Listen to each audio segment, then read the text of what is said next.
Well, what I'm sharing with you is something that I've just introduced into Global Ministries. We also have it in Kushihana, which is our organization working in India for humanitarian aid.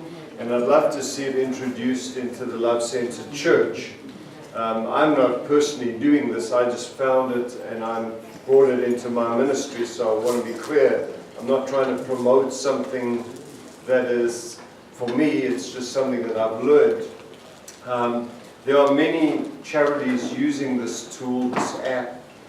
One of them being McDonald's. They have that clown guy, what's his name? Ronald. It's pretty scary. I don't know how kids could be attracted to such a scary clown, but anyway, you know the Ronald McDonald house that looks after people when they're in hospital. They're part of this app and different huge charities. So you can see it, I've just put it on my website, and what it is, it's an app. And if you sign up for it, every time you go to, say, supermarket, you buy something for $2.50, it will round it up to $3, and it will put that change into the church account. It will round it up. And what you can do is actually set the limit. You could say, I'm willing to give $20 a month in change, $30. The average person so far with this app will give about $30 to $35 a month. But if you do the math, that's going to produce for this church somewhere around $2,000 to $3,000 that will go into maybe your apostolic fund or your building fund or your special projects funds, and it will make a huge difference. And you know and I know that you're not even going to miss it. It's because every time you swipe your debit card, it's just going to round it off to the nearest dollar. Now, one of the things that I've learned with this app is you can actually, at that point, if you have a Mac, an iPhone, you can actually go in and you can double it. You could set a new limit. Another thing you can do is with the app, because you can load it on your phone, is they could do a special offering. Say they're going to do a special project. They can send you a blurb through this app and say, we're doing a quick offering for this special need. And you could go in right on your app, give your $5 or your $2, and it will again go into that special project. So it's got many features. Another thing that it will do is keep you informed. Every month they can put a quick video, hey, this month we got 3,000, this month we're doing this with the money, and they can inform you with this app. This company called Harness App will build an app for your iPhone devices. They haven't built it yet for the Androids. So if you've got an Android device, there is a way, we'll put a link on your website, just like I've got on my website, where you can go into the Love Center website. I believe it's lovecenterchurchac.org and .com, and you'll be able to go in and you can subscribe there. And again, it's a one-time, takes about 3 minutes to do. And every time you swipe your credit or your debit card, whatever cards you choose to put in, it will round it off to the nearest dollar and zap it into the church account. So it's a huge thing. Kushihana has been doing it for a few months. I've just launched it. In fact, maybe Monday or Tuesday I'll launch my new website. And so we're about to launch it. I haven't launched it yet. I've been looking at it, but we've been rebuilding the website. Now we're ready to go live with our new website. And we'll launch it this month. And with all my partners, I'm expecting to bring in about $5,000 a month to my organization just through change. And making a difference. For $5,000 a month, I can build a church every month in a village in India. It takes me $6,000 to build a church. It will seat 100 people, about the size of this building, for $6,000. You try to do that in the States, it's about $1 million. And we build to code. It's not like just a rough building. I build for earthquake code. I put rebar in because it's a very unstable environment. And so we put safety doors on the front and on the back an escape door because of persecution. They sometimes firebomb the churches where we work in and different things. So we build a very thick roof to prevent the heat coming in. We don't have air conditioning there.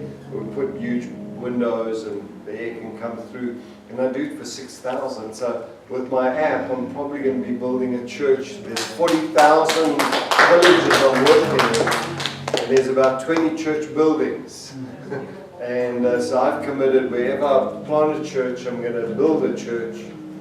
And these are small villages, so it's a start, you know. And then we use those buildings. Another thing we do is we put a well there. And the village becomes a source in the dry season where the people come to the well and get their water, so they're using the building. It's been exposed to the community every day. So that's what I'm doing with my app. Your pastors will decide what they're going to do with the app here.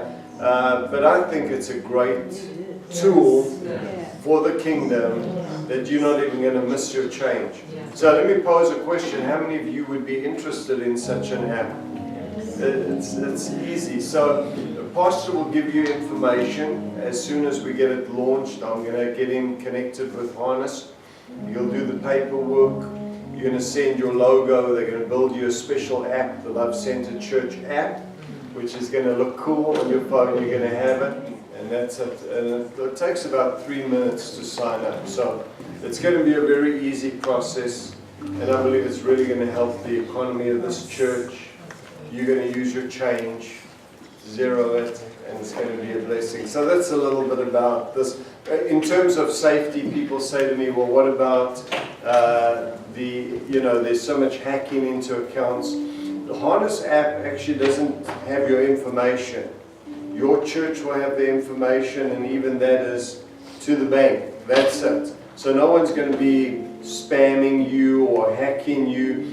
The banks that use the same technology and safety are like Bank of America, Wells Fargo. It's the biggest banks are using the same technology, PayPal. So it's not some like little back-end job that someone's going to be able to hack and get your information.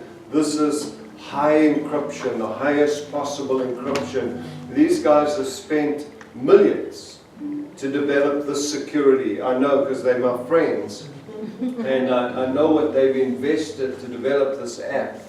And they're not like trying to make a huge profit. Their percentage they take in is no different to say PayPal and that sort of thing. They really just want to see money flowing into charities, and especially the church. And I'm going to be one of their main voices for the church, because I believe a little change is going to go a long way, and it's going to make a change. I need to get his diet. I came with such conviction. His muscles. I used to be like that.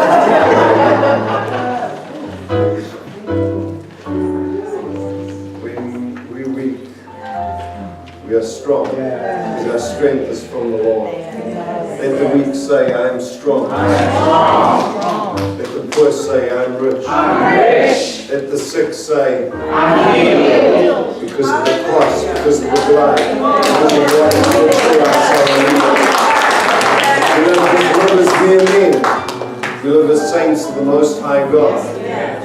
Our lives are hid in His. When He died, we died. When He was buried, we were buried. When He was raised, we were raised.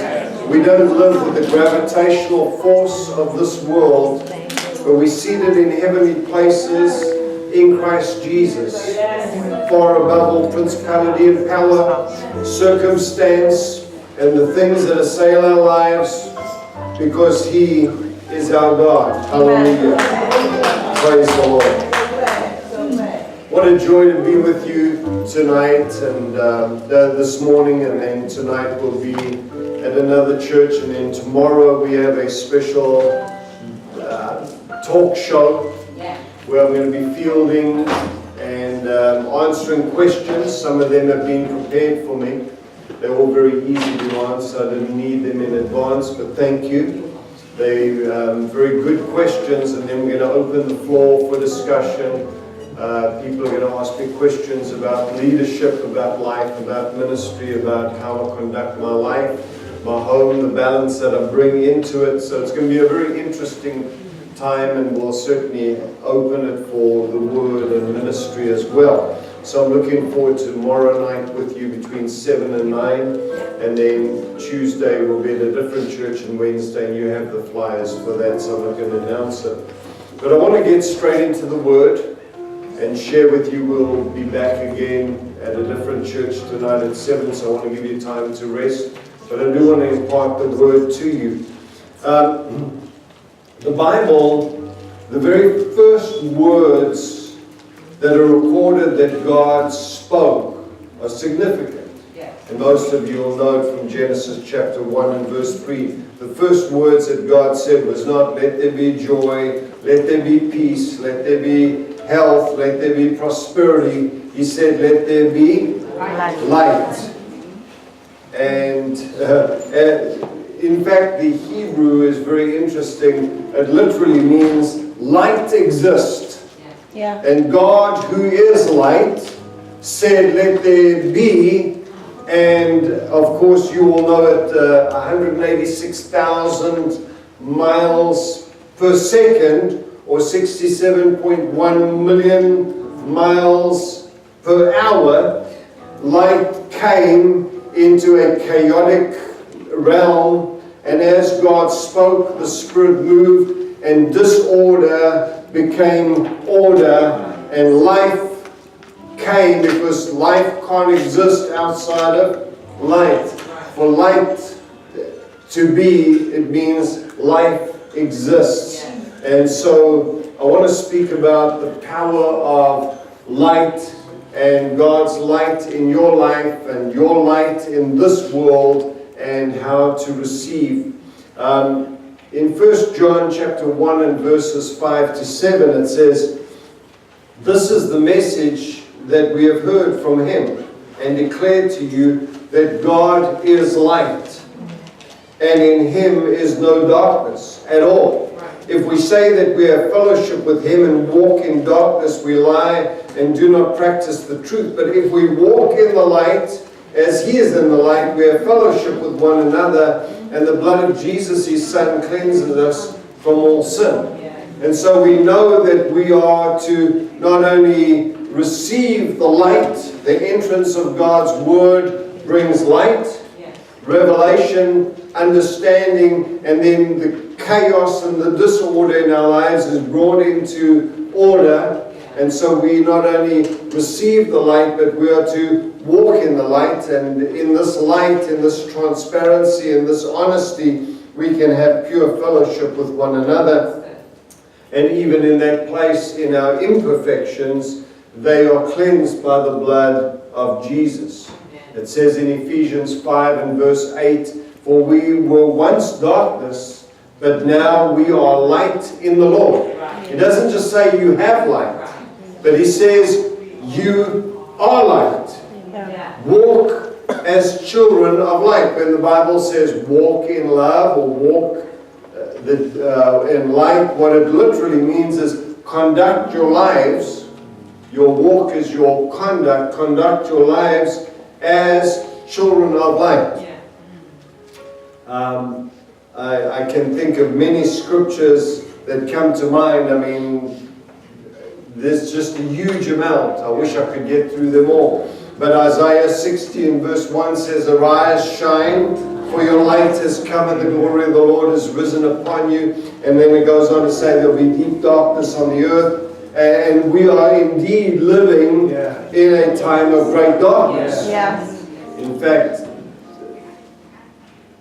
it's pretty dark in the world. The darkness would love to conquer the light. But the word is very clear that the light cannot be dominated by darkness. This morning, my hotel room has got these blinds that keep the light out. I always get up pre-dawn, but I only had 3 hours sleep in 2 days, so I try to sleep in. but the shades had just the tiniest little crack. Just the tiniest little crack, and the moment the light came through, my room, which was dark and blackened out, that little sliver of light was enough. The darkness of the room could not conquer the light. Yes, hallelujah. Yes, hallelujah. Some of you have heard my story of going into the cave in Kenya, in Mount Elgon, and I went into this deep cave, very, very dark. I had a little light, and at the back end of the cave, I put the light off, and I had some men with me, some soldiers, and I said, oops, my flashlight is broken, and sheer panic gripped their hearts because there was no way out of that cave. You couldn't even see your hand in front of your face. It was that dark. But when I put my flashlight back on and I said, just kidding, besides the fact that I had 4 AKs aimed at my head, and they said, never do that to us again. But the thing is that I realized the moment I put on that little mini mag light, you know, the one that those little kind, you can carry them on a keyring. That tiny mini mag light with one little battery was enough to push back the darkness, that we could see our way out of the cave. So even when the world is very dark, we remain very light. Some people say the darker it gets, the brighter we become. I believe that. And that's what he says, arise, shine, for your light has come. Even though there's deep darkness on the earth, the glory of the Lord is going to be visible through our lives. Jesus said that we are a city on a hillside. We are the light of the world. Now you've got to grip this, because he didn't just say you have light or you reflect light. He said, the one who says, I am the light of the world, turns around to his disciples and he says, you are the light of the world. As he is, so are we. We not only reflect his glory and reveal his light, but we are light, Ephesians says. And we're to put on the armor of light. Just so powerful.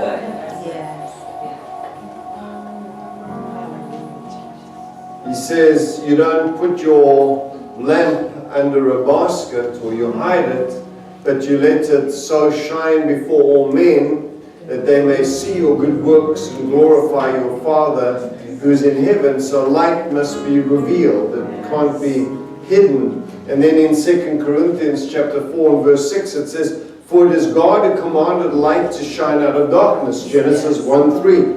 Who has shone in our hearts to give the light of the knowledge of the glory of the Lord in the face of Jesus Christ. So the God of creation is the God of the new creation. The God who said, let there be, and there was, is the God who spoke into your very life. Yes, hallelujah. And who changed your chaos into order. Hallelujah. Thank you. He says we are a chosen generation, a royal priesthood, a holy nation, his own special people, that you may proclaim the praises of him who called you out of darkness into his marvelous light. And then in Philippians chapter 2 he says, therefore my beloved, as you have always obeyed, not as in my presence only, but how much more in my absence, work out your own salvation with fear and trembling, for it is God who works in you both to will and to do for his good pleasure. Do all things without complaining. That would be a great subject. And disputing, that you may become blameless and harmless, children of God, without fault, in the midst of a crooked and perverse generation, among whom you shine as lights in the world, holding fast the word of life, so that I may rejoice in the day of Christ, that I have not run in vain or labored in vain. And in other words, he's saying, in this world of darkness, we are totally different. We are not like them. Amen. and we shine out in that world. It's our morality, it's our behavior, it's our witness, it's our good works that reveal God's love to our generation. Now, I was thinking about that, and as I'm reading all these subjects on being light and wearing the armor of light and making a difference in our world, doing the good works, I considered something, and I read a little blurb by John Hagee where he said, "We are indeed the light of the world, but only if our switch is turned on." Yeah. We may be light, but it's not an automatic thing. It seems like, and so I've created a little phrase, and it's this: for us to shine in this world, we have to be plugged in and switched on. Yes. That's right. Things today are so power-driven. Everything that we have, I mean, I walk down the corridor of the airport, everyone is on their smart device. You don't see people, I saw this picture of a couple sitting having dinner, and they're both on their cell phones. Yeah, and I was wondering if they were texting each other. It's become the new way of communication. Why talk when I can text? I mean, my office is upstairs. I have an office at home, and my wife will be downstairs, and I'll text her, say, "Can you bring me a cup of coffee?" Why get up and walk down the stairs and ask her? Just shoot her a text. You know. So it's just become a way of life. The other day I was driving down the road, and there were 3 teenagers walking down the side of the road, and they were all on their phones, all 3. They weren't talking to each other, they were all just... It's become a way of life. But you know that this device, they call it a smart device. I question that sometimes. Siri. And with an accent, Siri is like so dumb. Sometimes I get so mad. My story is, I was driving and I wanted directions to Starbucks. I said, "Siri, can you find me the nearest Starbucks?" And Siri came back and said, "There's no hospital by that name." I said, even with an accent, how do you get hospital in where is the nearest Starbucks? I said, "Siri, you're dumb." And Siri came back to me and said, "Be nice." I said, "I'll be nice when you are what you meant to be smart."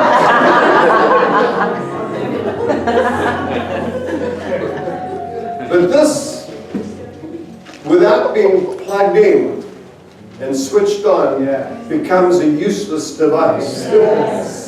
It's not even a good paperweight unless it's got power and unless it's switched on.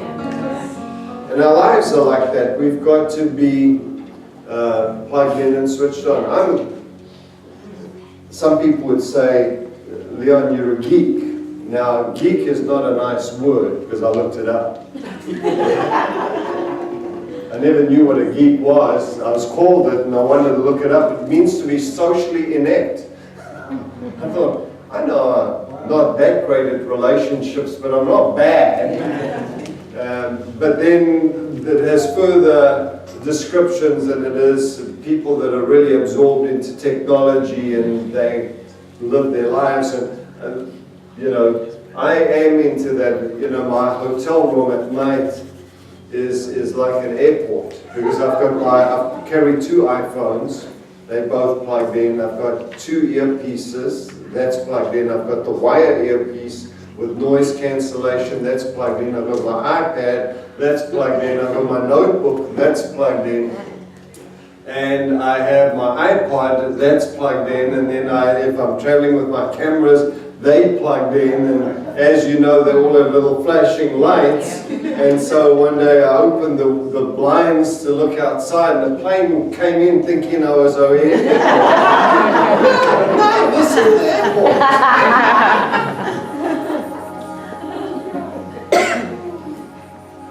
Sometimes the lights are shining so bright, I have to put a t-shirt on that one, and a pair of socks on that one, and shorts on that one to at least get to sleep with all the flashing lights. Some people come to my hotel room and they see the thing and they think it's a disco in the hotel. Anyway, but I always carry my chargers in my briefcase or my backpack. Now I'm going to say always with one exception. One day I was just so tired because you can imagine I've got this pouch with all these chargers and I've tried all the different chargers, the one that comes from one, branches out. But the bottom line is you've got to have chargers. And when you have so many devices, your bag just fills up with chargers and wires. And I'm kind of a neat freak and all my wires are wound up out little bands that keep them together. And I carry this weight, and it's probably about 1 pound or 2 of just chargers and wires that I carry. Put my notebook, my iPad, my phones, my different devices in there. And I run a paperless operation. My whole office is virtual. We have staff all over the world, and we connect just virtually. Every bit of paper that comes to my office, I just scan, put it in a file, and then I shred it. I have one file cabinet this big with the degrees. That's it, the only paper, and for the IRS, which my bookkeeper keeps. Otherwise, we paperless. The only paper I use is toilet paper because this is useless for that task.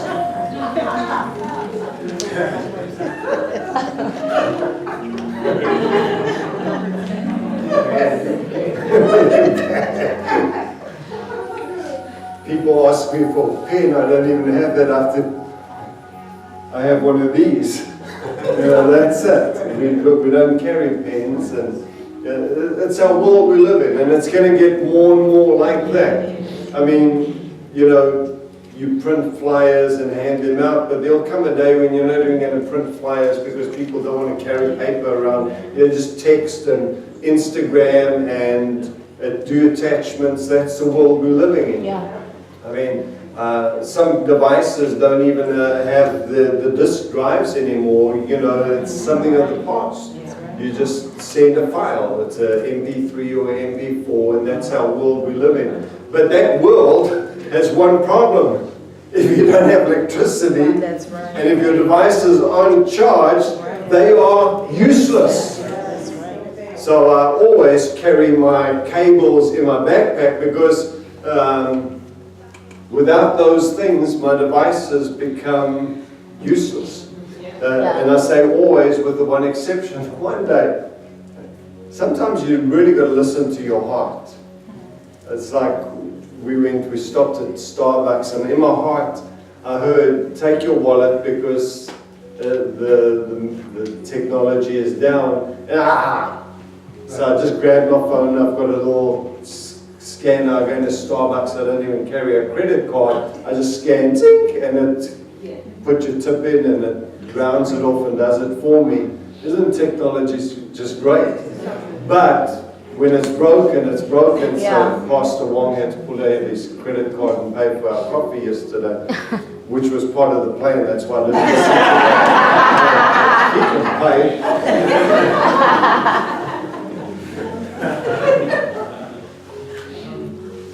But so I'm going to do this flight to Bloomington, Illinois, and I just think, man, I'm not going to carry these things. It's a 5-hour flight. I've got 2 cell phones. I've got an iPad. I've got my computer. I've got an iPod. I've got enough to keep busy on 2 flights that are going to last 5 hours. So I'll just stick all my chargers in my suitcase, and I'm just going to go like that. I get to the airport, there's a delay. Weather's coming through Atlanta. We're an hour flight from Atlanta. We sit waiting for an hour. Eventually we get on the plane. We sit on the runway for an hour. So, and all that time I'm working on my devices. And then we take off and we circle for 6 hours. We run out of fuel. We have to fly to Jacksonville, Florida, land, refuel the plane, take off, which is a 40-minute flight, but it took another hour and a half. Land, I have to wait till 11:30 at night to catch a connection that was the last flight of the day to Bloomington. I get there and guess what? My bags don't make it for another 3 days. Well, when you live on these devices and you run your operation on these devices, how many of you know that your world comes to a grinding halt pretty quick? Yeah. Because everything runs out, you get that dreaded little red signal. How many of you hate the red signal? And it's all part of the plan. They actually have technology that they could put in much better batteries, but to save a few bucks. And this is just my little thing. And to make sure that you buy a new device every 2 years, that little battery life shrinks. Eventually, what should last 12 hours lasts about 12 minutes. You quickly send your little text and you watch the dreaded red battery, and then the thing powers down. How many of you hate that when you get to the end? So you all know where I'm going with this. Where am I going? Our lives are like these devices. Our ministries don't operate without power. For us to function as light in a world of darkness, we have to be plugged in. And we have to be switched on. And I'm going to cover some very elementary details of being plugged in. Here's a scripture, 2 Timothy chapter 1 and verse 6. It says, "Therefore I remind you to stir up the gift of God which is in you through the laying of hands." One translation says, "Keep yourself fueled and burning, blazing with the Lord, serving Him." And we sung about that, keep yourself fueled. We need to keep ourselves fueled to burn. Well, Leon's expanded modern day 2017 translation says, you have to be plugged in and switched on. Otherwise, what you've received is not going to get given to the people to whom you are sent. The gift of God is only as strong as you are blazing all modern day, because we don't do fires unless you live in cold parts of the world. You've got to be plugged in and switched on. And, Jesus said in the Lord's Prayer, "Give us this day our daily bread," and modern translation would be, "Give us this day their ability to be plugged in and switched on so that we can receive from you, and what we receive we can give into our society." Because without being plugged in and switched on, we can't receive the benefits of that thing. This thing is useless without power. And our lives are useless without power. We're not going to be able to sustain and flow in what God's called us to get and give without being plugged in and switched on. It's intentional to be plugged in. As smart as these devices are, they don't just automatically plug in. I think there will come a day, because I'm thinking about these things, I'm very smart. I'm very humble as well. I think there'll come a day when these devices will automatically charge just in the atmosphere. I think there's enough magnetic forces and radiations and power that they can still access, and we haven't even dreamt. Well, we know with solar that they can already do it. There may come a day that solar devices will become so small that it could be built in like a thin strip and just draw and just energize through natural light. And, I think I should patent that and become very rich. But I'm sure someone's got it already. If not, you making notes and get a run and do it before I get there anyway. But I think about, my little Bluetooth. I'm thinking about, I have a Bluetooth earpiece somewhere in my briefcase. And I'm thinking of designing one that is built into my head. So when the phone rings, all I do is tap the side of my head. And it switches on, and I don't have to have this blue flashy light here on my head. Bring radiation into my brain. I can then build it in, and then maybe cover it with lead, and then it won't get.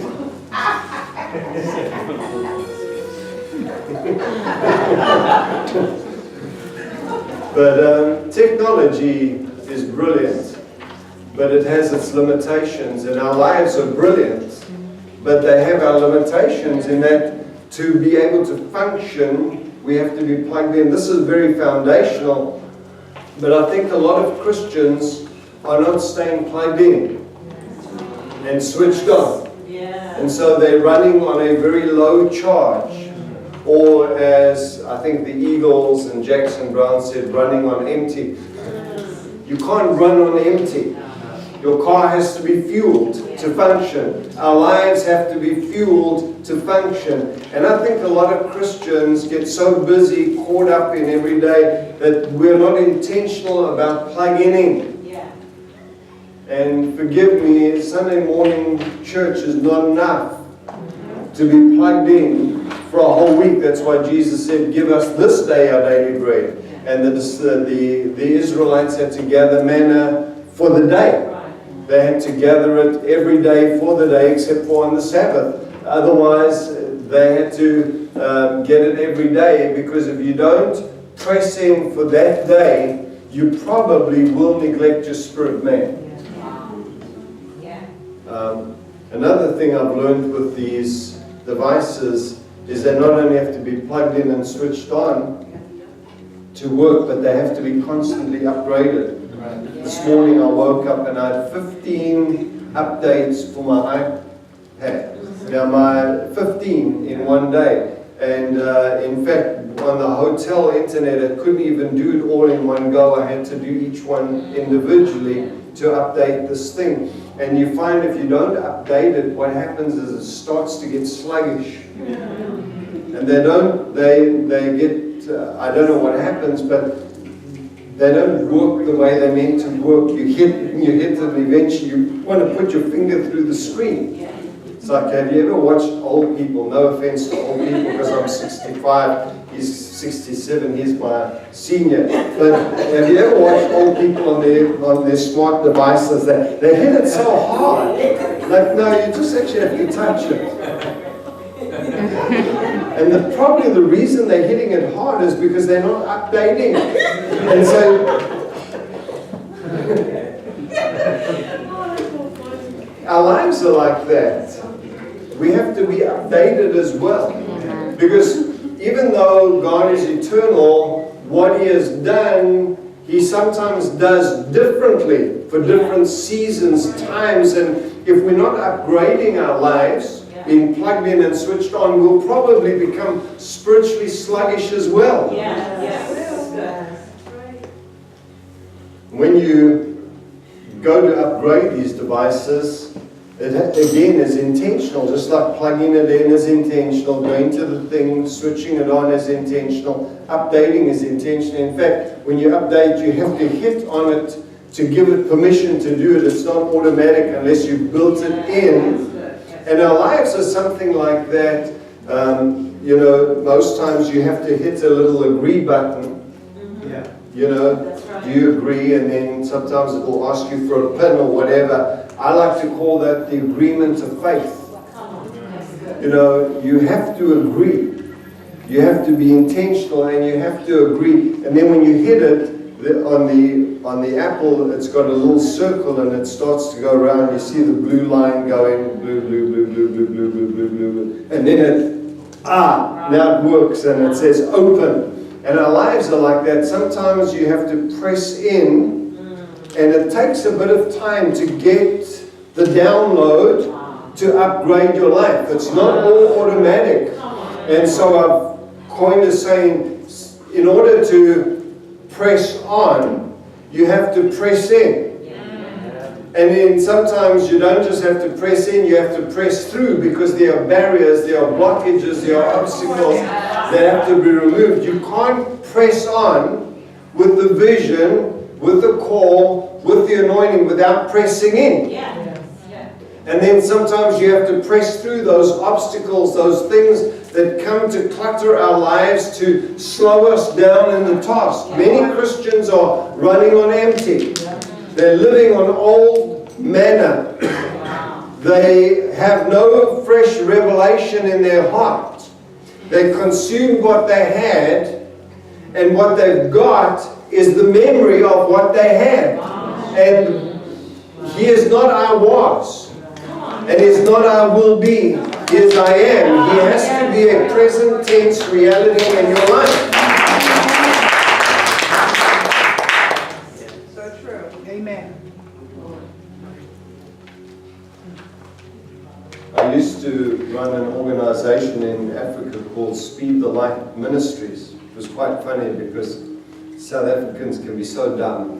One day I went to pick up an order and they'd put the invoice, they said, "Oh, you from Speedy the Ministers." Another one said, "You from Spread the Light."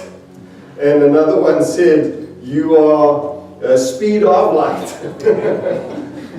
Anyway, but I've always been consumed with this idea of light because Jesus said, "We are the light of the world." And we must arise and we must shine, and let your light so shine. And it's intentional, it's not automatic. And our lives have to be plugged in, switched on, and updated. And there are a few areas that I think we need to watch, and these are very foundational. Number one, we've got to stay in the Word. You know, people in the early days used to say, you should have a quiet time. How many of you remember the quiet time? I was never a quiet person. I've always prayed out loud. I've always prayed in tongues. And I've always worshipped out loud. And so I didn't like the word quiet time. I called it my loud time. But we should have a time where we get in the Word. I spoke to a lady at supper after the graduation, and she was saying she's reading through the Old Testament. I read New Testament, Psalms, Proverbs, and Old Testament every day. I still read. Sometimes I read and study one book. I was in the book of Nehemiah for 3 years. Just one book. I was in 2 verses for 1 year. Wrong, 2. For 1 year in 2 verses. Meditating, studying. And but then I maintained a daily reading that I would read through the Bible every year from cover to cover, and sometimes cover more because of Psalms and Proverbs. I would read them multiple times because of a daily habit of being in the Word. It's the same for you. You should have a daily time in the Word. You should have a daily time of prayer. Even though you pray without ceasing as a way of life, you're always in communion with God, but you should set a time aside to pray, to just focus on Him without the distractions of what's going on. Even though you can pray anywhere at any time, it's like someone, say, well, I don't need to have a devotional life, I have instant access to God. Yeah, but it's normally you're praying with things going on around you, whereas I like just to get alone with God, bit of background music, tone the lights down, and have my Bible, now electronic one, and I just get in the Word, and I get in prayer, and that keeps me spiritually alive. I don't just have a quiet time or a worship time or a devotion time to get messages to preach. I get life for me. I'm building myself up in my most holy faith. I'm getting plugged in and switched on, energizing my life through. Now some people will say, well, you've got to have discipline. It's not really discipline that's needed, it's desire. Desire comes before discipline. If you don't have desire, you will never have discipline. So you have to have this desire. And to have desire, what I have is delight. Delight. If I have delight, I have desire, and then desire leads to discipline, and then that's how I can be sustained in this, because I'm a highly disciplined person. But it's amazing how many distractions come to even very disciplined people. How many of you have struggled at times just to get in the Word and pray? So you know what I'm talking about. You're disciplined, you're not an evil person, but there's all these distractions. But I've learned something, that if I have desire, anything I desire, I'll make time for. Desire is such a powerful force that I will change my day to do the things that I desire. But if there's no desire, discipline will run out.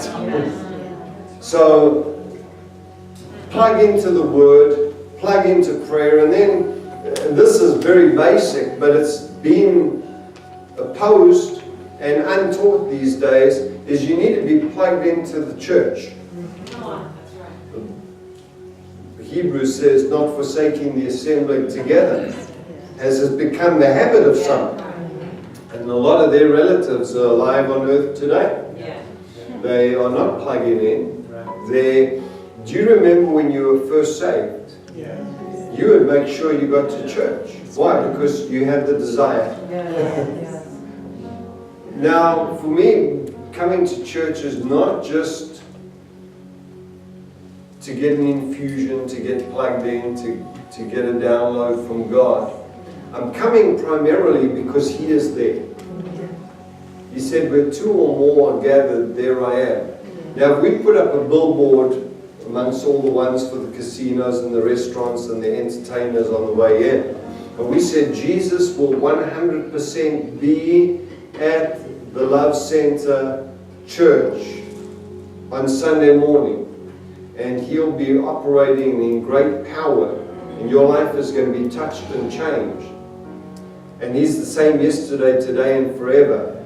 People would see that, and if they could physically see Jesus, if Jesus got up behind the pulpit and walked around, how many of you know that this place would fill up very quickly?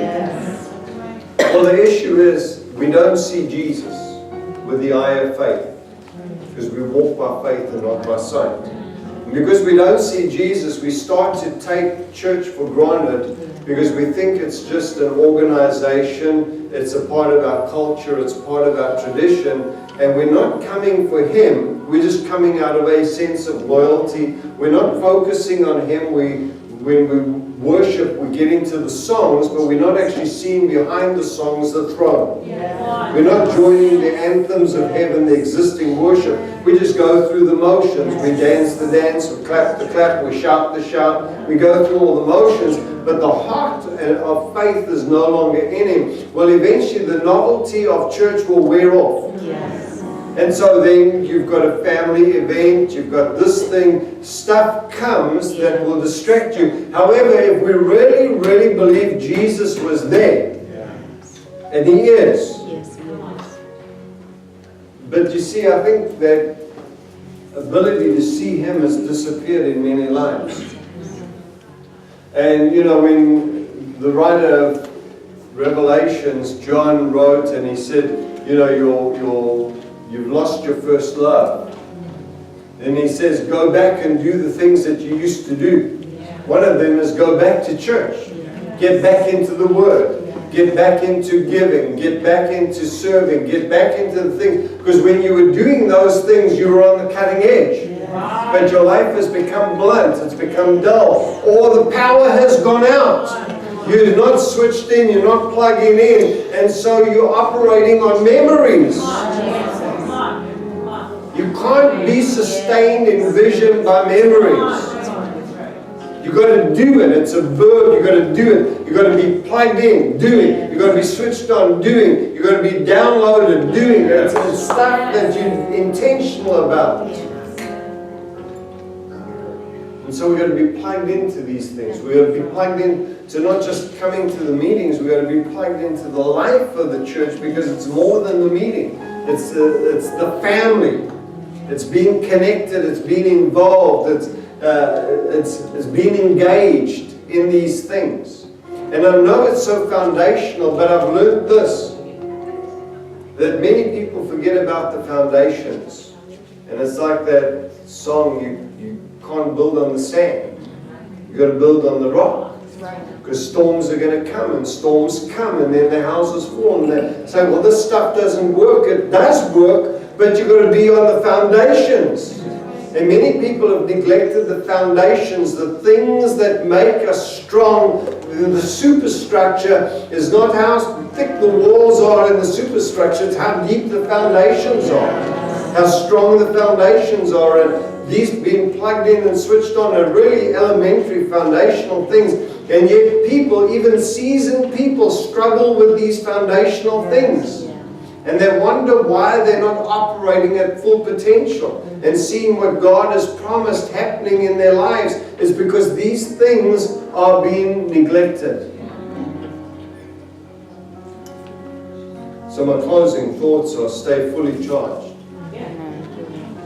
I don't know how true it is, because I read different things about it. But these modern devices, in the old days, they'd say you've got to plug it in and then let it run down to empty because the battery builds a memory. Have you ever heard that? Yes. I don't know how true it is. They say with the new batteries, you don't have to do that anymore because there is no battery memory. You just simply keep it charged.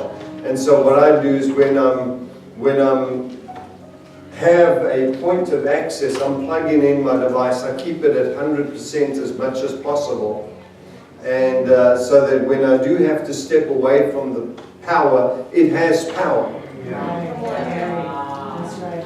You know, so I just keep mine fully charged. Like this morning I got up early and I was listening to worship and I was doing stuff and I had my little phone on and I saw the battery going down. I thought, well, I'm going to come to meeting, we're going to spend an hour before the meeting together, I'm going to be here for a few hours, we're going to go for lunch. By the time I get home, this thing could have dropped, it's dropped another little eighth of the way. But the first thing I'll do when I get back into my hotel room is plug it in and get it back to 100%. I'd rather than let it run to empty, I'd rather stay on full. How many of you hear where I'm going? Rather than empty out, just stay full. Isn't that what Ephesians 5 says? Be filled with the Spirit. Or in your being filled, stay being filled. Don't allow yourself to get to empty. When I was young, I used to always test my faith. I know you're not meant to, but I did. I didn't have a lot of money, and I'd get in my car, and it would already be on empty, and I'd say, well, I've only got to go 20 miles. I think I can do it. How many of you have ever done that? You pray, oh, praise God, I can get there. I know I can get there. And then when you get there, oh, praise the Lord, I made it. I wonder if I'll make it back home.